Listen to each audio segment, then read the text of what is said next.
Everyone, welcome to JB Education. Myself Jyotika Sharma. और आज की इस वीडियो में हम डिस्कस करेंगे हिमाचल प्रदेश का जो इतिहास है वो आज से हम इस वीडियो में शुरू करेंगे।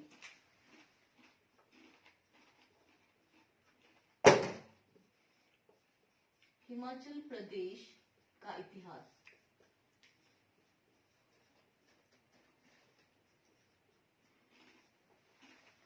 ठीक है, और इसमें भी हम हिमाचल प्रदेश के इतिहास में क्या क्या डिस्कस करेंगे वो देखते हैं।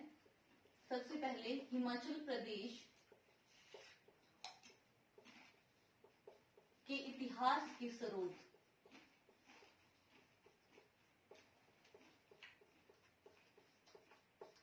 क्या क्या सोर्सेज रहे हैं जहां से हमें पता चलता है हिमाचल प्रदेश के इतिहास का, सबसे पहले हम वो डिस्कस करेंगे।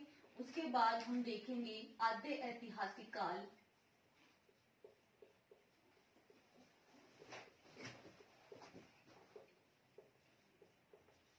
आद्य ऐतिहासिक काल में हम हिमाचल प्रदेश के जो निवासी है, जिसमें कि कोल, किरात, डोम, खस वगैरह जो भी जातियां थी, उसको हम डिस्कस करेंगे आद्य ऐतिहासिक काल में। उसके बाद चलेगा वैदिक काल, और वैदिक काल में हम करेंगे जनपद, जो कि औदुंबर, कुलुत, कुलिंदा वगैरह, त्रिगत वगैरह, वो जो जनपद है वो हम डिस्कस करेंगे वैदिक काल में। उसके बाद चलेगा मौर्य काल और मौर्य उत्तर काल।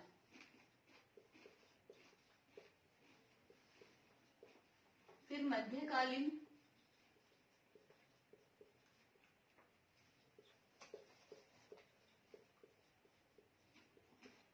मध्यकालीन इतिहास के बाद मुगल, फिर 1857 की जो क्रांति रही है, सिखों का प्रभाव और राष्ट्रीय आंदोलन।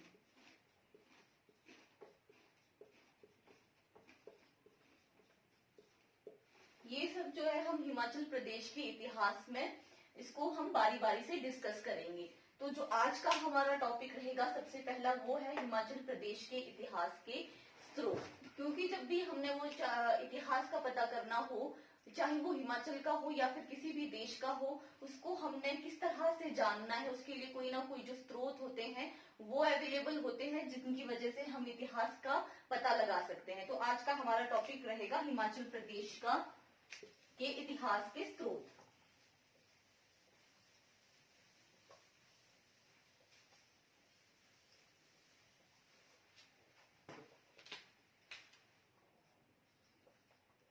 हिमाचल प्रदेश के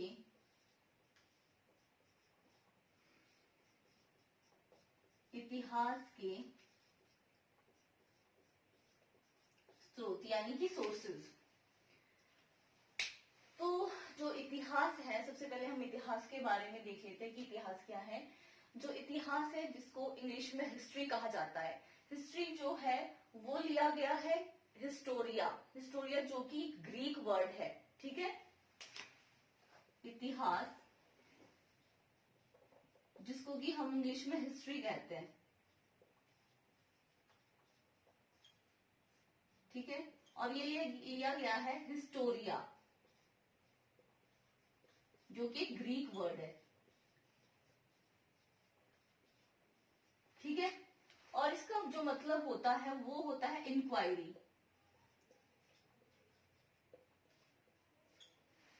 इंक्वायरी करना। ठीक है, अब इसका मतलब ये है कि जो नॉलेज हमारे को इन्वेस्टिगेशन से या इंक्वायरी करके मिलती है, उसको ही क्या कहते हैं, हिस्ट्री। और हम इंक्वायरी किसकी करते हैं, जो पास्ट में चीजें हो चुकी है उनकी इंक्वायरी करते हैं, और वहां से जो हमें नॉलेज मिलती है वो हिस्ट्री है। ठीक है, तो अब हम देखते हैं हिमाचल प्रदेश की जो हिस्ट्री है।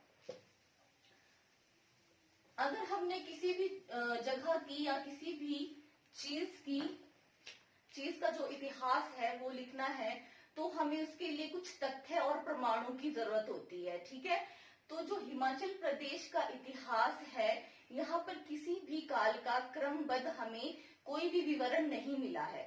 ठीक है, क्यों नहीं मिला है? क्योंकि जो हिमाचल प्रदेश के में जो एविडेंस थे, जो तथ्य थे, वो पूरी तरह से हमें स्पष्ट रूप से नहीं मिले हैं। ठीक है, इसका जो कारण है वो क्या रहा? क्योंकि जो हिमाचल एक पहाड़ी क्षेत्र था, यहाँ पर अलग अलग राजाओं, ठाकुरों, राणों, इन सभी का यहाँ पर शासन रहता था। और कुछ फॉरेन इन्वेजन यहाँ पर जब हुआ, जैसे कि मोहम्मद बिन तुगलक वगैरह जो आए, मोहम्मद गौरी, तैमूरलंग, इनका जब आक्रमण हुआ तो जो यहाँ के स्रोत थे, जो एविडेंस थे, उनको तहस नहस कर दिया गया। ठीक है, जो इसीलिए जो हिमाचल प्रदेश का इतिहास है वो स्पष्ट नहीं है, थोड़ा उसमें धुंधलापन है। लेकिन जो भी हमें हिमाचल प्रदेश में यहाँ पर कोई यात्री आए, उनका जो वृतांत मिला, वंशावलियां थी और जो सिक्के वगैरह प्राप्त हुए हैं, उससे जो है हिमाचल प्रदेश के इतिहास का पता लगाया जा सकता है। तो वही स्रोत हम यहाँ पर देखेंगे कि कौन कौन सी ऐसी स्रोत है जिसकी वजह से हमें हिमाचल प्रदेश के इतिहास की जानकारी प्राप्त होती है। ठीक है, तो जो हिमाचल प्रदेश के इतिहास के स्रोत हैं, उनमें सबसे पहले है साहित्य, सेकंड है सिक्के, वंशावलियां,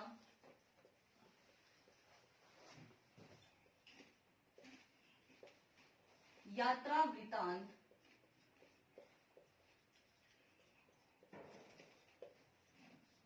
भवन, जो पुराने भवन थे, मंदिर,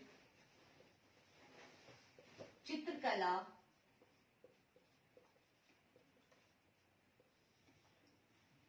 शिलालेख, यानी कि इंस्क्रिप्शन वगैरह। तो ये जो सोर्सेस है, इनके द्वारा हमें हिमाचल प्रदेश के इतिहास का पता चलता है। तो हम इनको डिस्कस करेंगे डिटेल में। तो सबसे पहले हम देखते हैं साहित्य।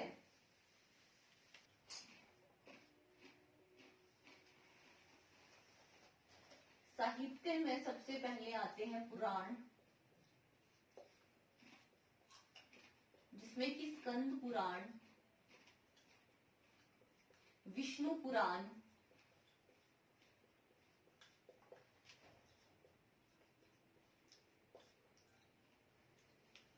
रामायण, महाभारत, मार्कंडेय पुराण,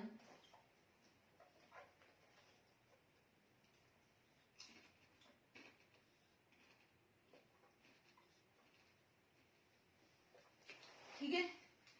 जो ये पुराण है, इसमें जो हिमाचल प्रदेश का जो क्षेत्र था, यहाँ पर कौन कौन से निवासी रहा करते थे, उन सबका जिक्र जो है पुराणों में किया गया है।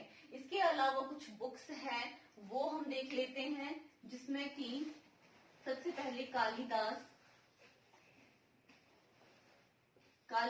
के द्वारा लिखी गई रघुवंशम,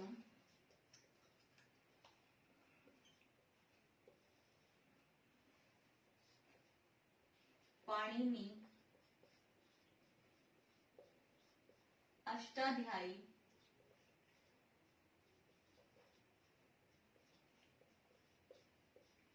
बाणभट्ट, जिनके द्वारा कादम्बरी लिखी गई है,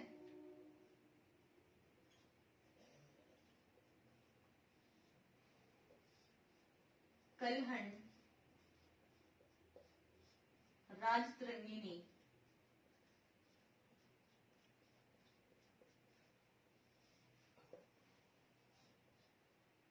विशाखादत्त,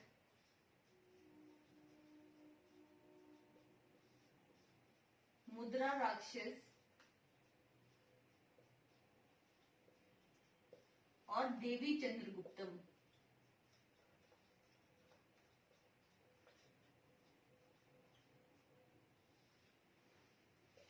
माणिक चंद,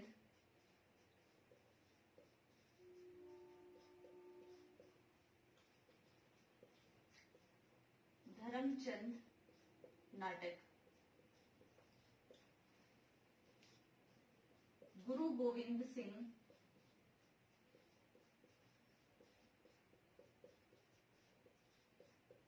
विचित्र नाटक।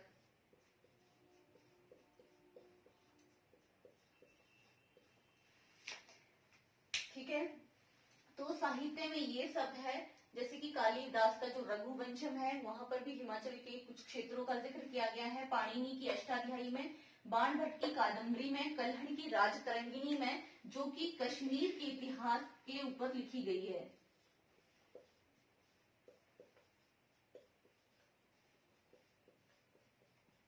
ठीक है, और कश्मीर के इतिहास के साथ साथ में इसमें जो हिमाचल के राजा महाराजा थे उनका भी कुछ जिक्र किया गया है, जिसमें कि जो ललिता आदित्य हुए हैं उनको कश्मीर का सिकंदर कहा गया है कलहन के द्वारा राजतरंगिणी में।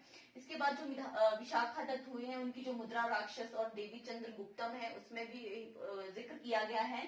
और माणिक चंद जो कि कटोच राजा हुए हैं, उन्होंने अपने पिता, जो उनके पिता थे धर्मचंद, उनके ऊपर धर्मचंद नाटक उन्होंने लिखी है। और जो गुरु गोविंद सिंह है उनका जो है विचित्र नाटक, जहाँ विचित्र नाटक है, उन्होंने भी इसके बारे में हिमाचल के जो क्षेत्र है उन्होंने कब कब वो हिमाचल में आए, ये सब कुछ उसमें जिक्र किया गया है। इसके अलावा जो और बुक्स हैं जैसे कि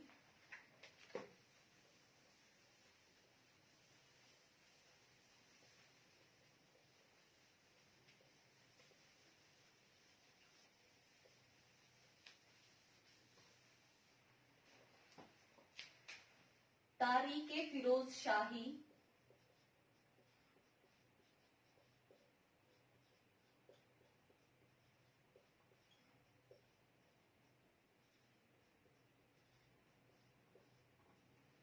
तारीख है फरिश्ता,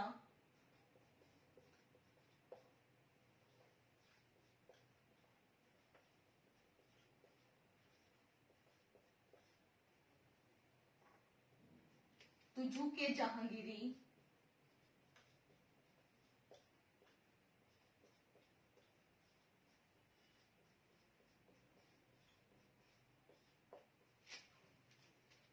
तुजुक ए तैमूरी,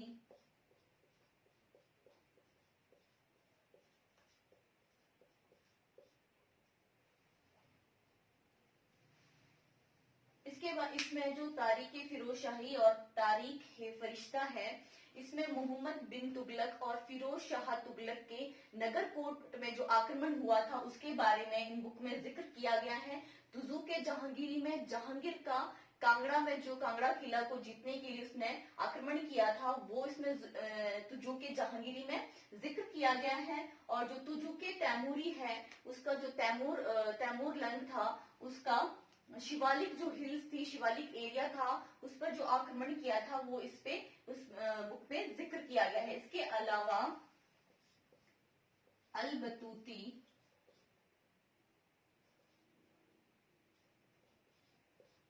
जिसने की तारीख यामिनी,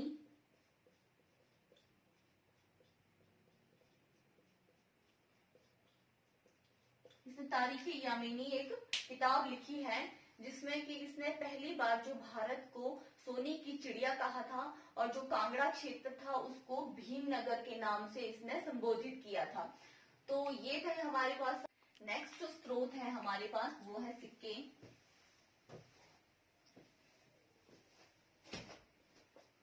सेकंड, कॉइन्स। ठीक है,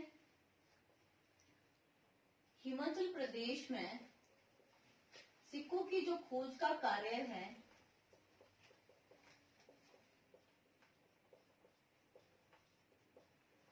सिक्कों की खोज का कार्य हिमाचल प्रदेश राज्य संग्रहालय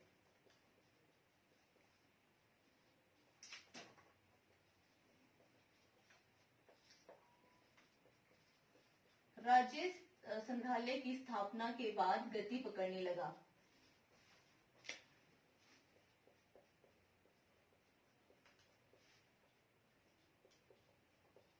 ठीक है, जो हिमाचल प्रदेश राज्य संग्रहालय है ये शिमला में है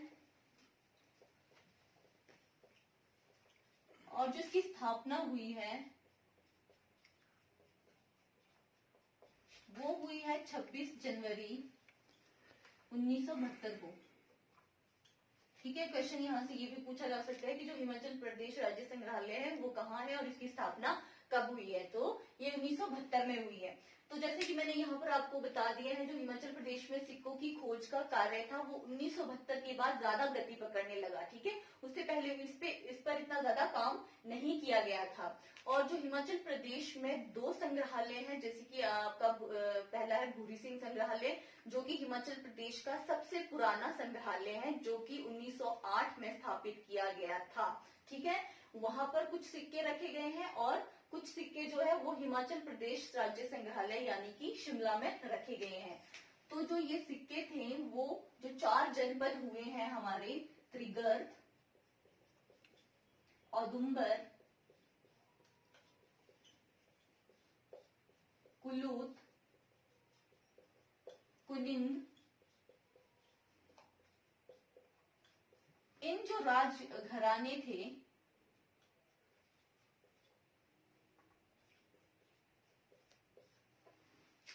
इन राजघरानों के जो सिक्के प्राप्त हुए, जो उस वक्त जारी किए गए थे, वो आज यहाँ पर सुरक्षित रखे गए हैं। कहाँ कहाँ पर? भूरी सिंह यहाँ पे मैं आपको लिख देती हूँ, भूरी सिंह संग्रहालय।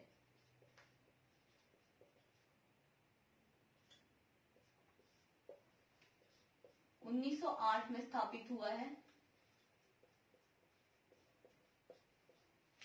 और ये चंबा में है।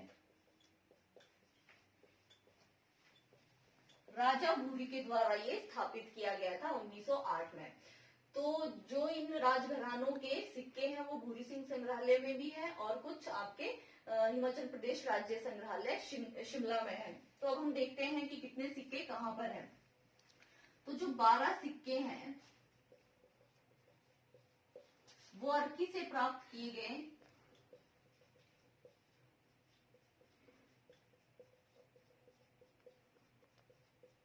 और ये है हमारे राज्य संग्रहालय शिमला में।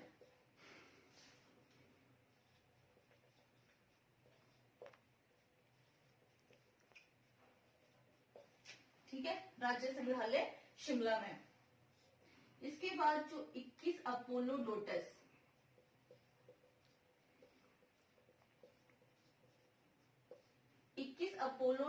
सिक्के जो कि हमीरपुर के टप्पा मेवा गांव से प्राप्त किए गए।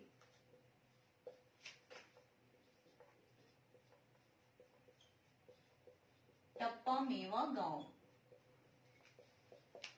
अपोलो डोटस का मतलब है ग्रीक, जो यहाँ पर शासक हुए हैं, ग्रीक शासक, उनके द्वारा अपोलो डोटस सिक्के जारी किए गए थे और ये प्राप्त हुए हैं। और ये कितने हैं? 21 है इनकी संख्या और ये हमीरपुर के टप्पा मेवा गांव से प्राप्त हुए हैं। ठीक है, इसके अलावा चंबा के लचोड़ी, ये इंपॉर्टेंट है, आपने याद रखना है, लचोड़ी और सरोल। लचोड़ी और सरोल से इंडो ग्रीक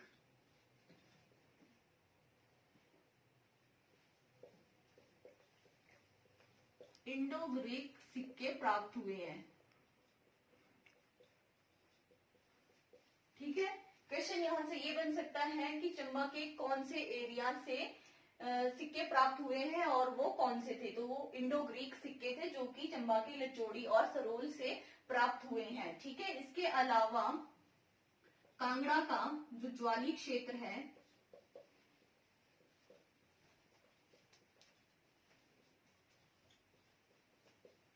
ज्वाली क्षेत्र, वहां से 31 सिक्के प्राप्त हुए हैं।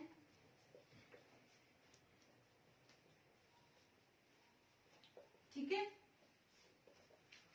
और जो कुल्लू का सबसे पुराना सिक्का था वो राजा विरयास के द्वारा चलाया गया था, जो कि 1st सेंचुरी का है। ठीक है, कुल्लू का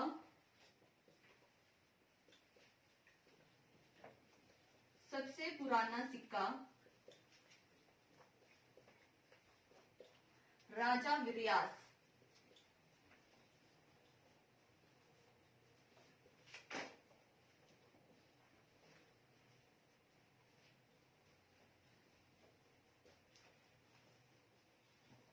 ठीक है, और ये 1st सेंचुरी का है।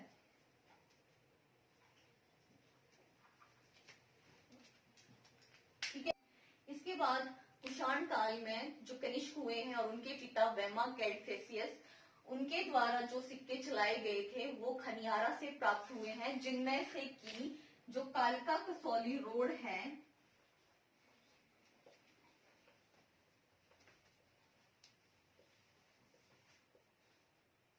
कालका कसौली रोड से 382 सिक्के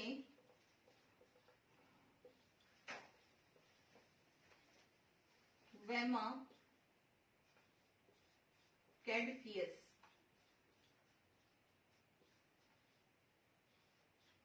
जो कि कनिष्क के पिता थे उनके, और 40 सिक्के कनिष्क के प्राप्त हुए हैं। ठीक है, जो उनके द्वारा इशू किए गए थे 40 सिक्के वो यहाँ से मिले हैं, और 382 सिक्के जो उनके पिता वेमा कैडफियस के द्वारा जारी किए गए थे वो यहाँ से प्राप्त हुए। इसके अलावा चंबा में एक करेंसी चलती थी चकली, जो कि साहिल वर्मन के द्वारा चलाई गई थी। ठीक है, वो भी इसमें आपने यहाँ पर मैंने मेंशन नहीं किया है, लेकिन आपने याद रखना है। ठीक है, तो आज की वीडियो में हम इतना ही करेंगे। नेक्स्ट जो पार्ट आएगा वो आएगा कल, और उसमें हम जो इतिहास के जितने भी स्रोत और रह जाते हैं, जैसे कि वंशावलियां, भवन वगैरह, वो हम नेक्स्ट वीडियो में डिस्कस करेंगे। तो अगर आपको ये वीडियो पसंद आती है तो प्लीज आप इसे लाइक, शेयर एंड सब्सक्राइब करिए।